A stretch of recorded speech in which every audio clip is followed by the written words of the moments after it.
नमस्कार, स्वागत है आप सभी का विशेष में। मैं आपके साथ खुशबू खान। विशेष में सबसे पहले बात, बाड़मेर जिले में वैध बजरी खनन शुरू होने के बाद ठेकेदार बजरी की मनमानी दर वसूल कर आमजन को लूट रहे हैं। वहीं बिना किसी रसीद के 550 रुपए प्रति टन बजरी का वसूला जा रहा है। इस हिसाब से सरकार को रोजाना लाखों रुपए के राजस्व का नुकसान हो रहा है। ठेकेदार की मनमानी के खिलाफ स्थानीय लोगों में आक्रोश है। अब स्थानीय लोगों ने ठेकेदार के खिलाफ आर पार की लड़ाई के लिए आंदोलन की राह पर चलने का आह्वान किया है।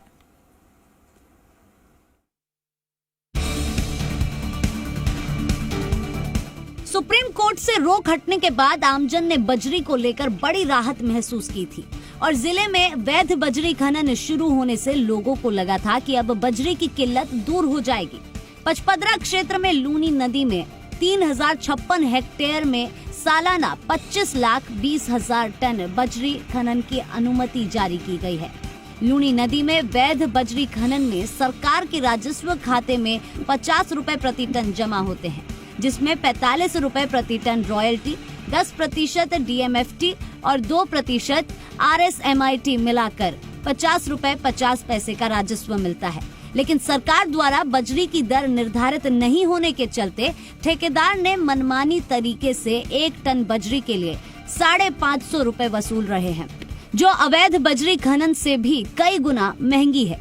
इतना ही नहीं, बजरी ठेकेदार बिना रसीद दिए रोजाना राज्य सरकार को लाखों रुपए का राजस्व नुकसान पहुंचा रहे हैं और GST की भी चोरी कर रहे हैं, जिसको लेकर सरकार के मंत्री भी लगातार अपनी सरकार को घेर रहे हैं। अब विपक्ष ने भी बजरी के मुद्दे को लेकर गहलोत सरकार को घेरना शुरू कर दिया है।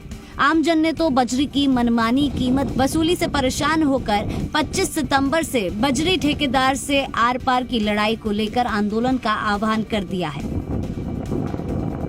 जो नदी के अंदर 550 रुपए के हिसाब से प्रति टन के हिसाब से वसूली की जा रही है, जो अवैध वसूली है, और ठेकेदार ने जगह जगह पर अपने प्राइवेट गुंडे छोड़ रखे हैं जो अपनी मनमर्जी करते हैं। महीने में 2-3 घटनाएं ऐसी होती है, लोगों पे जानलेवा हमला होता है। सरकार के MLA आए तो 10-20 MLA बैठ जाएं तो सरकार क्यों नहीं मानेगी।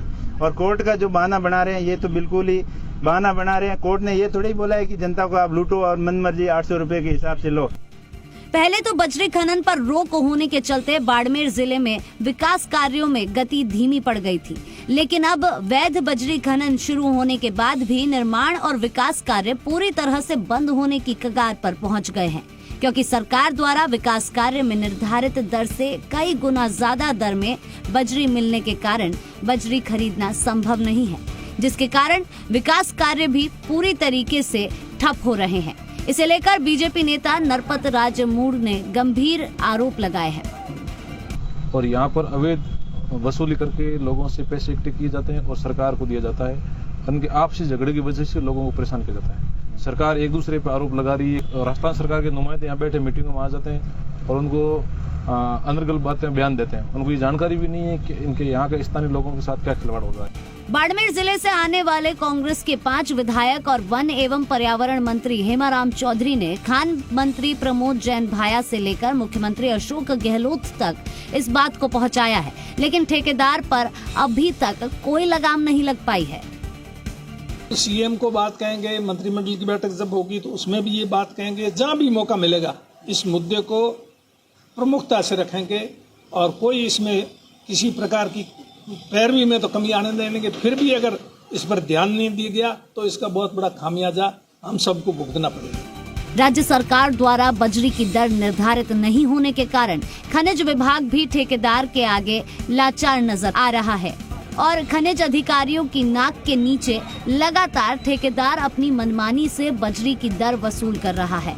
और कोई व्यक्ति बाड़मेर जिले के बाहर से बजरी लेकर आता है तो ठेकेदार के गुंडे ट्रक में तोड़फोड़ करते हैं। ठेकेदार की रंगदारी ने कई लोगों को अस्पताल तक पहुंचा दिया है। भूपेश आचार्य, जी मीडिया, बाड़मेर।